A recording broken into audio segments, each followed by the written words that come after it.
Mesdames et messieurs, la situation est devenue misérable. La situation est incontrôlable. La situation est vraiment terrifiante. Oui, qui le dit? Il s'agit du patron du GUR, la direction principale du renseignement militaire ukrainien, Kirill Budanov, qui a accordé, depuis un bunker à Kharkiv, qui a accordé une interview aux médias américains qu'on appelle New York Times. Et voici ce qu'il dit, chères dames, chers messieurs, chères demoiselles, incroyable.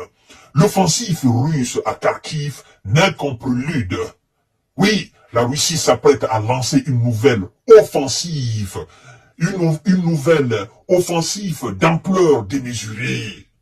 C'est le patron du GUR qui vient de parler, mesdames et messieurs. Et nous allons voir tout à l'heure ce qu'il a dit davantage. Chères dames, chers messieurs, chères demoiselles, partagez la vidéo dans tous les groupes possibles. Abonnez-vous sur cette page, activez la cloche de notification pour ne plus rater mes vidéos. Je vous ai dit que l'objectif reste le 1 million d'abonnés.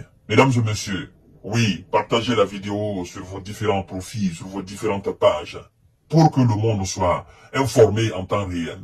Chères dames, chers messieurs, chères demoiselles, sans plus tarder, nous allons entrer directement. La situation est critique. Chaque heure qui passe, cette situation se dégrade. Confirme Kirill Budanov ce mardi dans une interview accordée au New York Times. Depuis un bunker de Kharkiv, depuis un bunker, il a accordé cette interview. 30 000 Russes déployés dans le nord-est de l'Ukraine. Selon le chef du GUR, direction principale du renseignement militaire ukrainien, les attaques russes dans le nord-est du pays visaient à épuiser les réserves déjà limitées des soldats ukrainiens et allaient détourner des combats ailleurs. Alors, qu'est-ce qui se passe?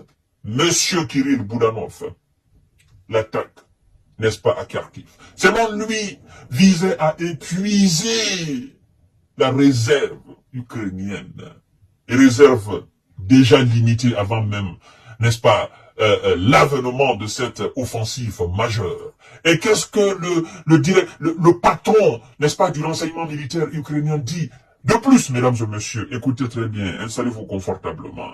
Les forces ukrainiennes devraient être en mesure de renforcer leurs lignes et de stabiliser le front dans la région de Kharkiv dans les prochains jours, assure Kirill Budanov.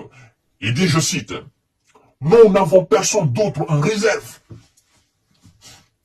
Vous savez, qu'est-ce qu'ils ont fait?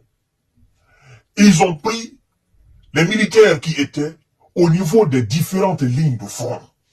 Que ça soit au sud, que ça soit à l'est, ils les ont pris, ils les ont regroupés alors devant les Russes à Kharkiv. Qu'est-ce qui se passe ailleurs? C'est pourquoi, vous voyez dans ces derniers jours, on vous dit, la Russie a pris tel village, a pris telle ville, a pris tel village, avance ici. C'est parce que il n'y a pas de défense là-bas. C'est fini, il n'y a pas de réserve, il n'y avait pas de rotation, il n'y avait pas de militaires en réserve. Mesdames et messieurs, l'effectif était limité. Donc, ils sont obligés d'appeler aujourd'hui tout le monde au niveau de Kharkiv. Quitte à perdre les autres positions, qui sont alors à la merci des soldats russes. Chers dames, chers messieurs, chers demoiselles. La situation est désespérée pour le patron du renseignement militaire ukrainien, Kirill Budanov. Nous n'avons personne d'autre en réserve, dit-il.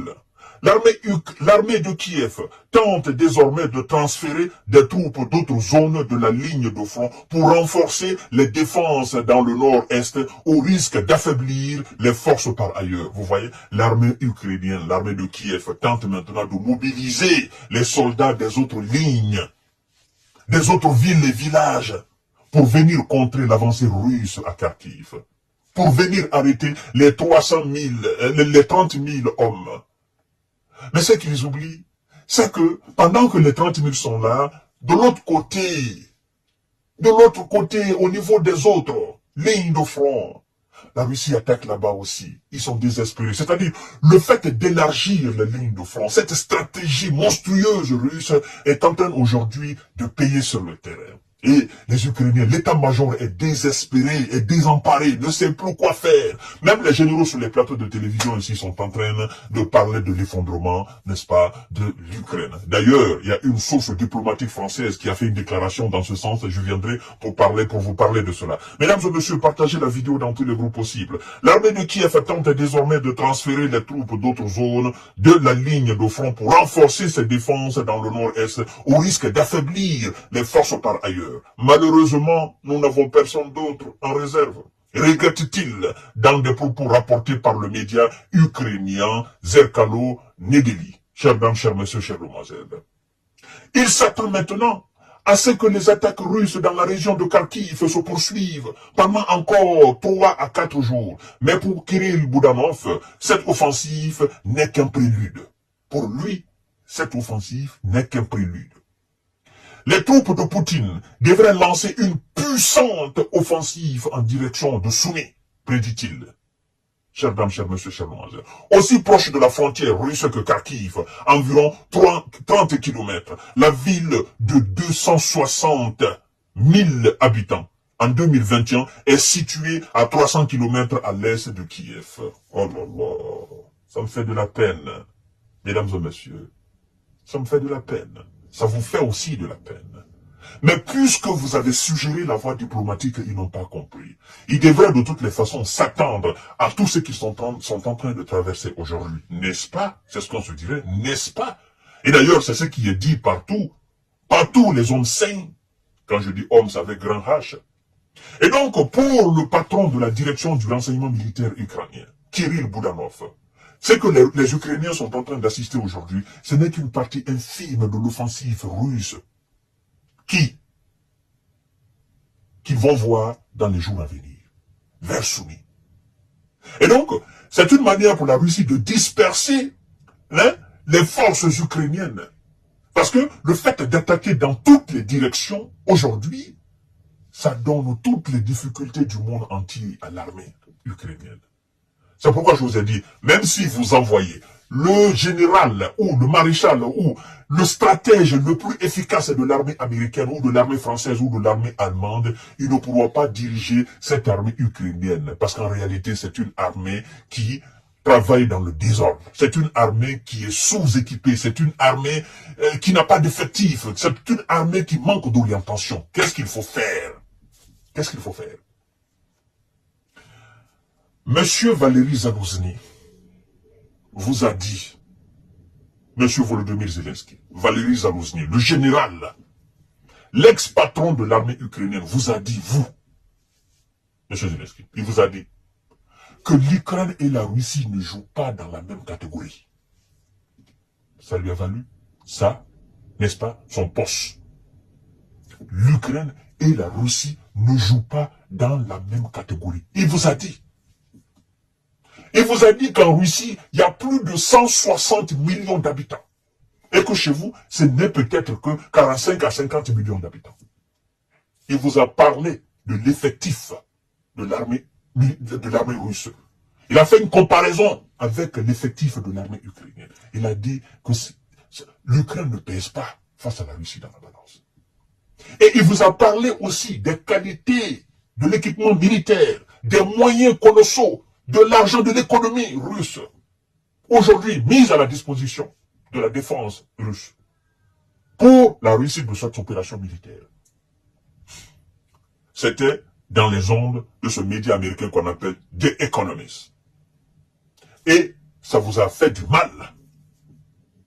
Ça vous a fait du mal. Vous l'avez enlevé à son poste. C'est lui qui est là maintenant. Monsieur Alexandre Sirski. Qu'est-ce qu'il est en train de faire?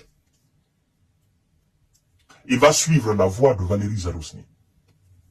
C'est pas que ce sont des généraux qui manquent de stratégie. Mais non. Devant eux, ils ont leur père, des stratèges nés en termes de guerre. Devant eux, ils ont des gens qui ont des moyens à leur disposition que eux n'ont pas. Eux, ils demandent, mais les autres, ils fabriquent. Alors, monsieur Zelensky, dites-nous, qu'est-ce que M. Alexandre Sirski, le patron de l'armée ukrainienne, doit faire en cette période critique? Qu'est-ce qu'il doit faire? Est-ce qu'il a apporté un changement? Est-ce que depuis sa nomination, l'Ukraine a enregistré des victoires? Qu'est-ce qu'il a fait depuis sa nomination? Au contraire, l'Ukraine est en train de reculer dans tous les sens, dans toutes les directions. Il y a un repli total. Mesdames et messieurs, à tout à l'heure pour notre série d'informations de décortiquage. C'était l'interview du patron, n'est-ce pas, le chef de la direction principale du renseignement militaire ukrainien, Monsieur Kirill Boudanov. Il est désespéré. Il a passé cette interview depuis un bunker à Kharkiv. Non, lui-même, il sait plus quoi faire. Il sait plus. C'est-à-dire, il sait plus où poser sa tête. Il sait plus. Ça lui dépasse complètement. À tout à l'heure. Partagez la vidéo dans tous les groupes possibles. Aujourd'hui, là, non, les informations fusent de gauche à droite. Mesdames et messieurs, partagez la vidéo dans tous les groupes possibles. Merci beaucoup.